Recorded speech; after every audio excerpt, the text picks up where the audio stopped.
السلام علیکم ورحمۃ اللہ وبرکاتہ۔ آج کل ہمارے ملک میں لڑکیوں کو ہراساں کرنا، ہراسمنٹ اور لڑکیوں کے ساتھ زیادتی کرنا، یہ کیسز بہت زیادہ رپورٹ ہو رہے ہیں۔ اس کے علاوہ جو کیسز رپورٹ نہیں ہوتے ان کی تعداد نہ جانے کتنی ہوگی۔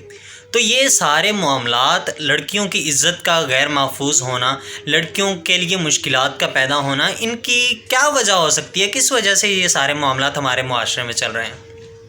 تو سب سے پہلی بات کہ اللہ رب العزت نے جہاں پہ لڑکوں کو نظریں جھکا کر کے شرم کے ساتھ، حیا کے ساتھ چلنے کا حکم دیا ہے، وہاں پہ اللہ رب العزت نے لڑکیوں کے لیے بھی کچھ قوانین اور ان کے لیے کچھ اصول نافذ کیے ہیں۔ سب سے پہلی بات کہ اللہ رب العزت نے جس کو جتنا مقام دینا ہوتا ہے اس پر اتنے ہی زیادہ قوانین اور مشکلات کو لاگو کیا جاتا ہے۔ مسلمان جو تھے ان پر دیکھیں مشکلات کتنی زیادہ آئیں، اسی طرح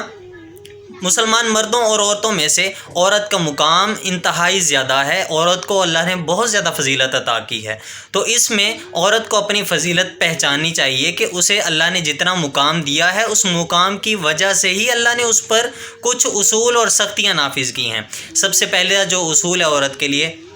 اللہ نے کہا کہ عورت جو ہے وہ گھر کی چار دیواری کی زینت ہے۔ عورت گھر کے معاملات کو دیکھے، اپنی فیملی کو سنبھالے، کیونکہ قیامت کے دن اسی کے بارے میں عورت سے سوال کیا جائے گا۔ یہ سوال نہیں ہوگا کہ آپ نے جاب کی تھی یا نہیں کی تھی، آپ نے لوگوں کی باتوں کو ان کے مطابق ڈیل کیا تھا یا نہیں کیا تھا، بلکہ عورت سے اس کے گھر والوں، اس کے ہسبینڈ، اس کی فیملی، اس کے بچوں کے بارے میں سوال کیا جائے گا۔ دوسری بات، اگر کسی مجبوری کے تحت گھر کی چار دیواری سے نکلنا پڑتا بھی ہے تو اللہ رب العزت کی طرف سے یہ حکم ہے کہ عورت باپردہ ہو کر کے اپنے پورے جسم کو ڈھانپ کر کے اپنے گھر سے باہر نکلے، تاکہ جو بری نظر والے ہیں، برے خیالات والے ہیں، ان کی نظر پڑے بھی تو وہ شرم و حیا کے مارے اس کام سے رک جائیں۔ اور پھر اسی طرح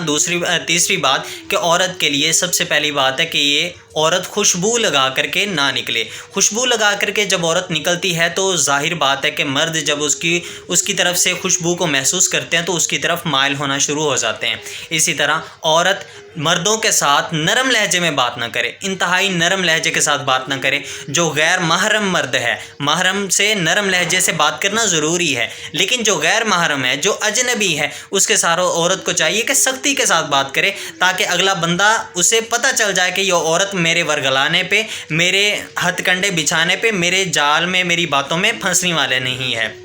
تو اس لیے آپ نے دیکھا ہوگا کہ پردے کی مثال اس طرح سے ہے، جیسے آپ فروٹس کو بھی دیکھیں، جب سیب کے اوپر سے اس کا چھلکا لگا کر کے اسے رکھ دیا جائے تو تھوڑی دیر بعد وہ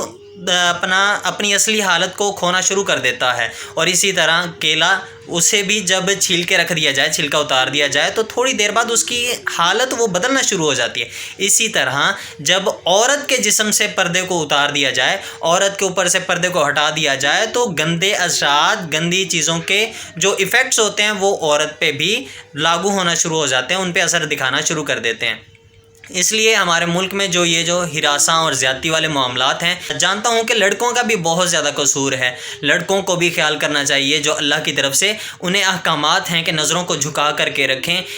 اپنی عورتوں کو، جیسے آپ کے گھر میں ماں بہن کی عزت کا آپ کو خیال ہے، ان کی عزت کو آپ بچانے کی کوشش کرتے ہو، تو دوسری مسلمان عورتیں بھی آپ کی بہنیں ہیں، آپ کی مائیں ہیں، ان کی عزتوں کی ذمہ داری بھی آپ کے اوپر ہے، نہ کہ آپ ان کی عزتوں کے ساتھ کھیلتے پھریں۔